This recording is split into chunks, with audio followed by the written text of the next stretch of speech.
Salut Jessie. Bonjour. Merci d'être dans La Parole A, nouveau décor, nouveau studio pour cette émission. Comment ça va ? Ça va, en pleine forme, bien content d'être ici et de parler des domaines que j'adore, quoi. Eh ben, on va parler de tout ça ensemble. Un épisode sponsorisé par Néolé. C'est le seul en France à être concepteur, fabricant, distributeur exclusivement réservé, dédié aux ruminants. Donc on est très content qu'ils sponsorisent cet épisode. Le grand public, Jessie, peut te connaître, et je prends mes fiches parce qu'il y a beaucoup de choses à dire, pour tes exploits rugbystiques. Tu es joueuse à l'ASM Romagna au poste d'arrière, avec qui tu atteins la finale du championnat de France, 78 sélections en équipe de France et 2 grands chelems du tournoi Destination. Si je me trompe, tu m'arrêtes. Une meilleure joueuse du monde en 2018, mais si on t'accueille ici sur le comptoir des éleveurs, c'est parce que tu travailles aussi en Haute-Loire dans une exploitation familiale. En fait, tu dois être l'agricultrice avec le plus beau palmarès sportif de France. Je regarde pas ça, mais il y en a peut-être d'autres.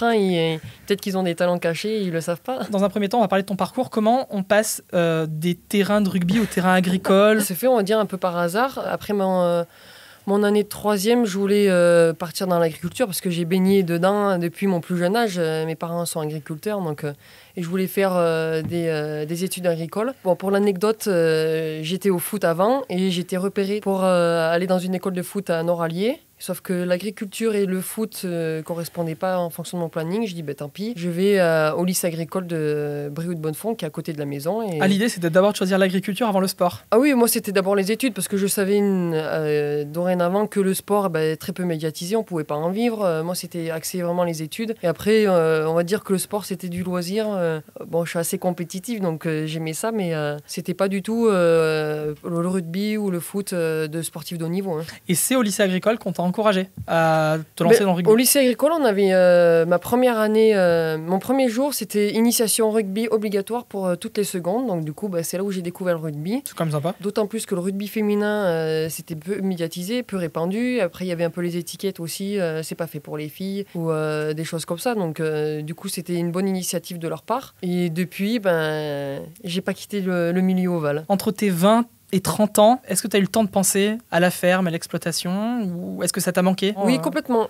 J'ai eu un contrat de rugby à 7 à l'âge de 23 ans, je ne sais plus exactement. Par le biais de ce contrat, il fallait vivre à Paris, s'entraîner à Marcoussis. Enfin voilà, c'était délaisser le milieu agricole que j'avais pas du tout délaissé auparavant. Donc là, c'était une autre vie et c'était 100% rugby. Et au fur et à mesure, 2 ans, 3 ans, je me dis, mais il manque quelque chose.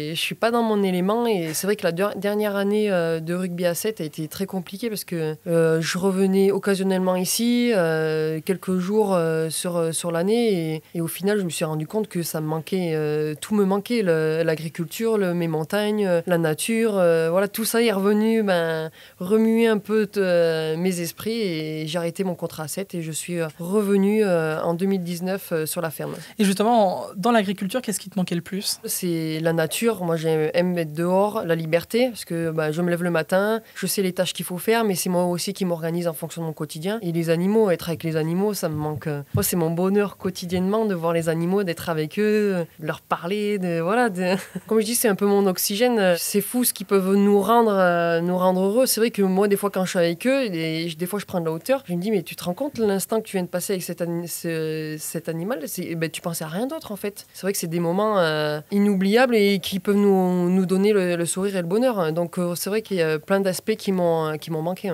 Partons à Bourdoncle-Saint-Pierre, en Haute-Loire. C'est là où se trouve cette exploitation familiale agricole bio. Décris-nous un petit peu cette exploitation. Qu'est-ce qu'on y fait ?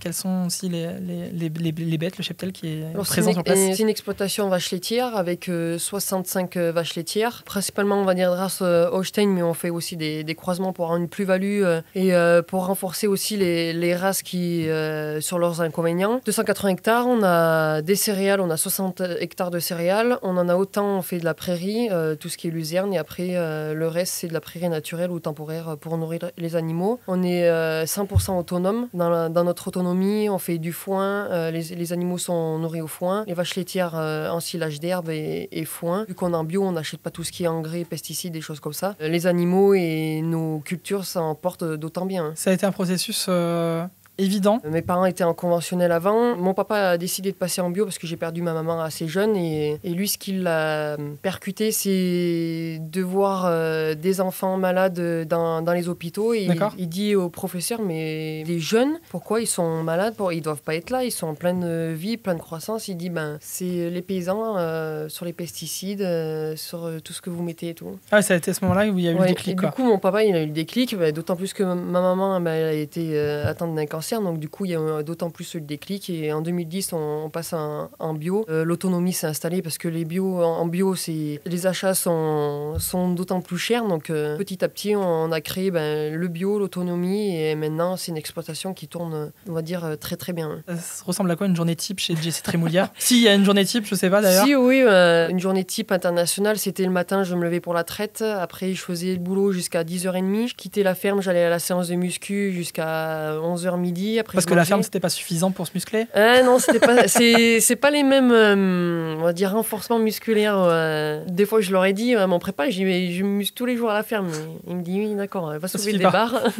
Donc ça, c'est jusqu'à midi. Et après, l'après-midi? L'après-midi, de nouveau au boulot. Et après, j'avais un planning organisé. Sur des après-midi, j'allais au terrain de rugby, je faisais mes séances de prépa physique. Et après, le soir, la traite, du matin au soir. Même il y a des soirs où c'était, surtout sur les grosses périodes estivales, où c'était vraiment compliqué d'enchaîner vraiment les journées, quoi. Mais bon, je remercie mon corps parce que je pense qu'il est assez rude. Oui, aussi parce qu'à 30 ans, tu as décidé d'arrêter le 15 de France pour te consacrer en grande partie à ton exploitation agricole. C'est vrai que c'est une décision mûrement réfléchie. Moi, là, ça faisait 10 ans, même plus de 10 ans que j'étais en équipe de France, où c'était sur une année, on a 5 semaines de congés payés. Et tous les jours, après, on vous demande de faire des séances de physique, de la muscu. Et après, peut-être que j'aurais eu un autre métier que l'agriculture, j'aurais peut-être continué. Mais moi, je suis déjà très content d'avoir fait 10 ans avec ce double cursus. Enfin, un peu moins parce que j'avais les études. C'est vrai que c'était vraiment très, très prenant mentalement et même physiquement. Hein. Historiquement, ou même dans l'imaginaire collectif, on peut associer le rugby, l'agriculture à des milieux plutôt d'hommes. Est-ce qu'il a fallu que tu t'imposes dans ces milieux? J'ai pas eu cette difficulté-là. D'une part, par l'éducation que j'ai eue,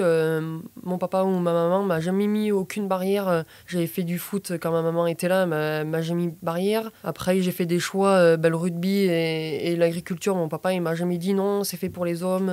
Même sur le rugby, j'étais qu'avec des filles, donc du coup, je le voyais pas spécialement. Dans mon parcours, j'ai pas rencontré vraiment d'embuscade à ce niveau-là. Hein. On te l'a jamais fait sentir? Non. En tout cas, qu'il fallait que tu non, crées pas ta du place, tout, non. Je pense que la problématique d'aujourd'hui, c'est si la fille, on va dire, si elle est moins performante, parce que c'est vrai que j'ai des capacités un peu innées, donc je sortais un peu du lot. Puis même dans le milieu agricole, je suis un peu plus un peu débrouillard. Donc je pense que les gens, quand ils voient qu'ils ont des facultés comme ça, ils acceptent d'autant plus et ils disent bon, c'est peut-être pas si mal que ça de voir une fille dans ce milieu-là, mais quand je suis au bord du terrain, la fille, si elle est un peu en dessous des garçons, c'est là où ça devient un peu plus compliqué. Ouais. Être éleveur, c'est un métier de performance?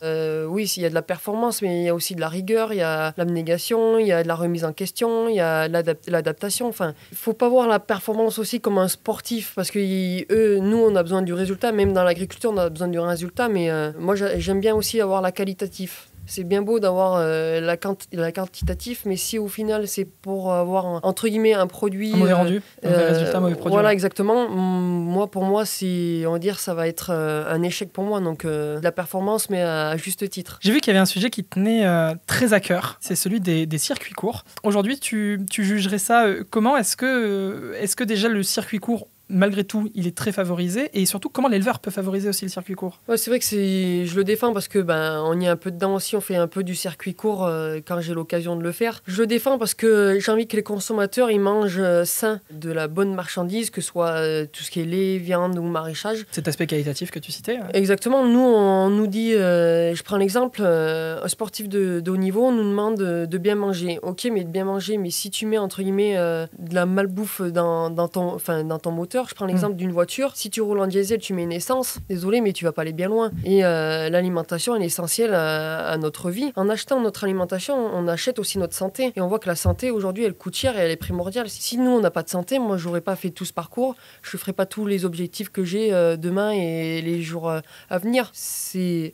Je ne vais pas dire bien moins cher qu'aller en grande surface parce qu'il y a énormément d'intermédiaires. Nous, on fait des caissettes. Quand je vois le prix au kilo et je vois que le prix aux grandes surfaces, C'est voir kiff et en plus t'achètes de la qualité, quoi. Comment on peut aussi favoriser côté éleveur, encore plus? C'est compliqué parce que ça demande du temps, ça demande de la main-d'œuvre et on voit aujourd'hui que dans les exploitations agricoles, on est à la recherche de ça. On va pas demander à l'éleveur d'aller traire ses vaches, d'aller nourrir les bêtes, d'aller faire les cultures, d'aller vendre sa viande. C'est le paysan déjà qu'il a pas beaucoup plus de temps et c'est dommage parce que lui, il serait bien content de valoriser ses produits parce que là-dessus on a la main mise que sur le circuit qu'on a actuellement, on a la main mise sur aucune production. Hein. Et alors justement sur cette question-là, vous arrivez à vous en sortir à la ferme? On s'en sort parce qu'il y a mon papa, mon frère qui sont sur l'exploitation. Moi je suis salarié, mais une exploitation comme on a, il faut être 4 dessus, quoi. Des inquiétudes parce qu'en fait ils sont du lundi du 1er janvier au 31 décembre au boulot et au bout d'un moment, j'espère pas qu'il y aura la rupture, mais faut trouver des solutions, mais sauf que les solutions on les a pas. La solution c'est de la main d'œuvre, c'est d'être valorisé sur les produits, mais ça on n'a pas de main mise là-dessus. Et la problématique c'est ok, on veut faire ce métier-là, et c'est réduire notre troupeau, réduire les cultures, vivre à petite échelle, sauf que les gros ils vont manger tout le monde. Donc il y a tellement de choses qui rentrent en compte sur l'Europe, sur l'économie, sur le marché mondial, on maîtrise pas tout. Je sais pas l'étiquette que je vais avoir, mais il faut être vegan, il faut pas manger de viande, il faut pas boire de lait, parce que je suis désolée, mais dans les nutriments que la viande peut nous apporter, on le retrouve nulle part ailleurs. Moi, personnellement, je bois mon cacao tous les matins, je mange de la viande pratiquement tous les jours, j'alterne mes viandes. Nous, on produit du veau, du porc, du bœuf. J'ai jamais eu de problème de santé, donc faut prendre du recul à ce que les médias peuvent nous balancer à la télé. Faut pas s'arrêter à une seule information et c'est prendre du recul sur tout ça. Ok, ils nous lancent ça, mais qu'est-ce que ça peut nous apporter aussi sur notre bien-être, sur notre santé? Il y a beaucoup de gens qui sont intolérants au lactose, intolérants au gluten. Pourquoi? Parce que dès la naissance... On a développé ces intolérances? Mais exactement, dès la naissance, c'est « Ah non, faut pas qu'ils boivent de lait, ah non, faut pas qu'ils mangent ça. » Moi, je vois les gamins maintenant, désolé, ils sont plus fragiles que ceux qui grandissent un peu à la campagne. On est un peu plus... solide. Non, mais après c'est vrai, on est un peu plus solide envers tout ça, quoi. En tout cas, moi, ce que je retiens, c'est que je suis pas le seul adulte de France de prendre un cacao tous les matins. Ça me rassure. On va faire un petit happening et comme ça va décider la question de fin. Je vais te proposer 3 objets, Jessie. Alors, le premier, c'est un ballon de rugby. Le deuxième, c'est un yo-yo. Et le troisième, c'est un téléphone portable. Il faut juste que tu en choisisses un des 3 et ça va induire la question de fin. Je t'invite à choisir. Tu prends le téléphone. Ouais. Alors, je sais pas pourquoi tu as pris le téléphone, parce que moi j'ai vu que tu n'étais pas très présente sur les réseaux sociaux. Et justement, il y a beaucoup de plus en plus de réseaux sociaux, de médias en ligne, d'influenceurs qui sont consacrés à l'agriculture, à l'élevage. Est-ce que tu penses que pour toi, en tant qu'agricultrice, il y a un intérêt d'être de plus en plus connectée, d'avoir une profession comme ça qui se développe de plus en plus sur les réseaux sociaux et qui se fait de plus en plus connaître aussi? Oui, il faut être de plus en plus connecté parce que je pense que c'est nous les agriculteurs qu'on doit passer le message parce qu'on est sur le terrain en fait. Moi quand je vois des émissions à la télé, je dis mais ça se passe pas comme ça chez nous. Moi, je suis contente de voir des influenceurs qui sont agriculteurs parce qu'au moins, ils savent de quoi ils parlent. Ça montre une autre réalité. Oui, exactement. Ça montre autre chose. Et ceux qui ont les bottes, c'est ceux qui sont là pour donner de la voix et pour montrer notre image du milieu agricole parce qu'on se fait taper sur les doigts, les paysans. Hein. Bon, ça tombe bien que tu dis ça parce que nous, le comptoir des éleveurs, on est un média agricole, ça tombe bien. Avec chaque invité, on fait la carte blanche. C'est 30 secondes qu'on offre à la toute fin de l'interview pour que l'invité parle d'absolument ce qu'il souhaite. Donc 30 secondes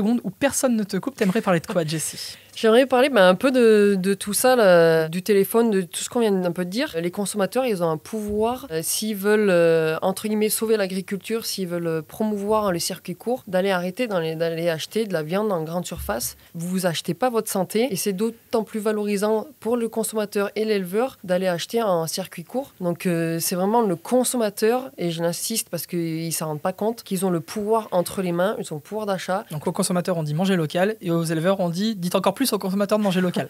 Merci beaucoup, Jessie, d'avoir été avec nous pour cet épisode de La Parole gentil, A. Merci à vous tous de nous avoir suivis pour ce nouvel épisode que vous pouvez retrouver sur YouTube, sur les réseaux sociaux, mais aussi en podcast sur les plateformes de streaming, Spotify, Deezer, Apple Music et bien d'autres.